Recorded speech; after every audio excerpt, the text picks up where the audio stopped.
Welcome to Games from Folktales, a podcast that mixes historical trivia and tabletop role-playing settings. I'm Timothy Ferguson, your host, hoping that my laryngitis gives me gravitas. This week, Charles Darwin wrecked our dragons. Monster manuals are taxonomic. That is, they divide monsters by type so that you can get the statistics of the creature based on similar creatures. Medieval bestiaries didn't work this way at all. Medieval bestiaries worked on the idea of significatos, that is, when you were reading about the creature, the most important thing was to work out what God wanted you to learn by looking at the creature. Now, the difference in this comes about because of our understanding of natural history. People in the 13th century believed that the creatures of the world had been created either as a single act of creation or as a sort of early series of rolling miracles. Some other monsters were later created by sin. Satan himself makes dragons. Inappropriate familial relations also seem to have a habit of creating dragons. It's only following Darwin that we get modern books which allow you to decide something is a dragon and then divide it up into subtypes of dragon. And it's this way of looking at creatures which has led to our current problem, which is that you start with an image of the dragon and then create some tiny twist to make a new type, a new species. So your dragon, instead of breathing fire, breathes ice. Your dragon, instead of having 4 legs, has 2 and is therefore a wyvern. This isn't how medieval people thought about dragons. They decided what the dragon meant and then built up its physical characteristics from there. Now, sometimes the dragon is a physical embodiment of a place. The dragon represents a mountain, and it opposes miners because they're stealing its treasure, or it loves miners because it likes living in the holes that they dig. The dragon can be the physical representation of a moral fault, which the hero needs to overcome, or the dragon can, as many fairies are, act as a sort of guardian of the boundaries of social or physical propriety. We won't go into those at the moment, but there are several examples in Realms of Power Fairy. I blame Charles Darwin for this difference because with the addition of the works of Cuvier, or possibly Cuvier, I've only ever read his name so I don't know how it's pronounced, who popularized the idea of extinction, we now have this idea that creatures follow certain types, and that deviations from those types are unusual or rare or forced by humans in the way that they are with dogs, although in Darwin's own time he wasn't entirely certain that all dogs were the same species. Darwin suggested that moving away from the core species, you had endless variations, and I think it's the construction of these variations that leads us to having such uninteresting dragons in our role-playing games. Today, I took my children to a wildlife sanctuary, and because I'm in Australia, our wildlife sanctuaries are full of things which seem particularly unusual to people overseas.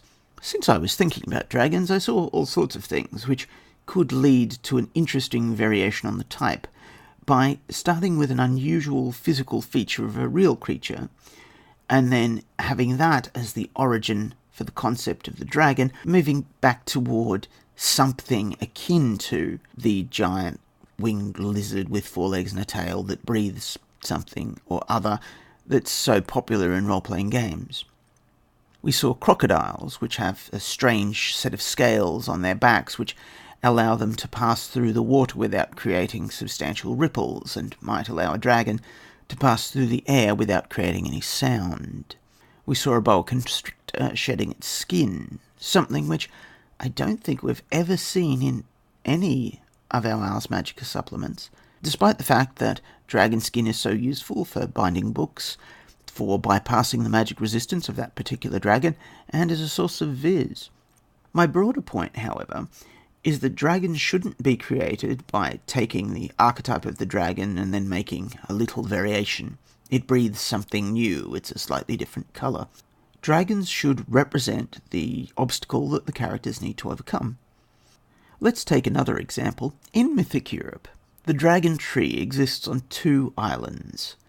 In the Canary Islands, at the far west of Africa, and in Socotra, which is off the east coast of Africa. In the real world, this is because dragon trees once existed all through North Africa and have since been driven to extinction, with the 2 exceptions of the 2 tiny island fortresses just mentioned. Now, to a mythic European, that makes no sense at all, because extinction isn't a thing. Competition between species isn't really a thing.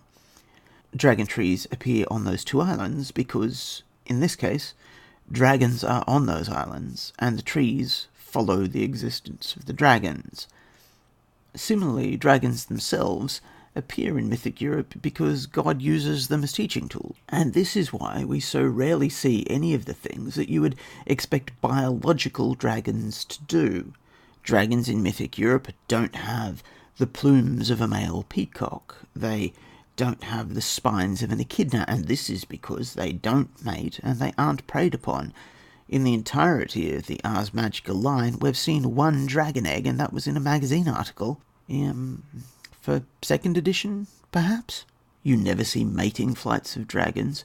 You never see people train dragons. Because, although they are, in some sense, biological creatures in mythic Europe are not bound by, and do not follow, the mechanisms of selection which now seem so obvious to us. Mythic Europe, then, does not follow our modern idea of ecology, that is, that it is random life responding to its environment. Mythic Europe is a designed stage in which the great play of redemption is acted out by humans under the supervision of an interventionist author. Dragons, as major props in this play of redemption, have meaning and significance that is deliberately written into their physical structures.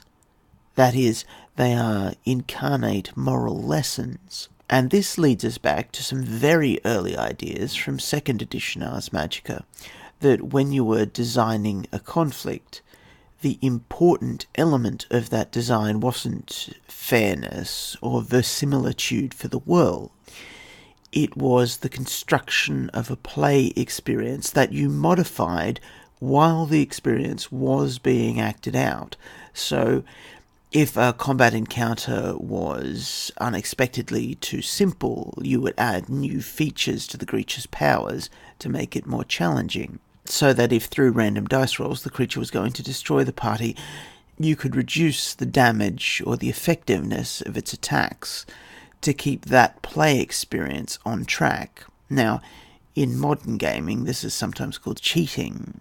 However, this is what God was thought to be doing in medieval Europe. And so I'd argue that characters in Ars Magica, particularly those who have high lore skills, should be aware that this is how the universe is structured. And this moves us past some of the difficulties that we have with the magic realm. The magic realm in Ars Magica is thematically incoherent. And you can see the way it was written in Realms of Power Magic, 12 authors each coming with their own best ideas. I did magical cats. I think I did some dragons too. There's nothing underneath it all except the idea that magic is the underlying power of the universe and it doesn't care what humans think of it, which is what distinguishes it from fairy. I'd argue that that's not true, that the difference is fairies respond to human will, whereas magical creatures are part of the clockwork which was authored by the creator. And therefore it's all right for magical spirits to have meaning, and for them to be, in some sense, active living plot elements, because medieval people really did believe that the purpose of dragons was to be conquered by saints, that the purpose of monsters was to embody and force you to face your own sins as part of your path to redemption. And I think this allows us to move closer to the magic realm, having a coherent and, in terms of game mechanics, useful idea behind it, which is that although the creatures it creates are not interested in humans, the person who created them is.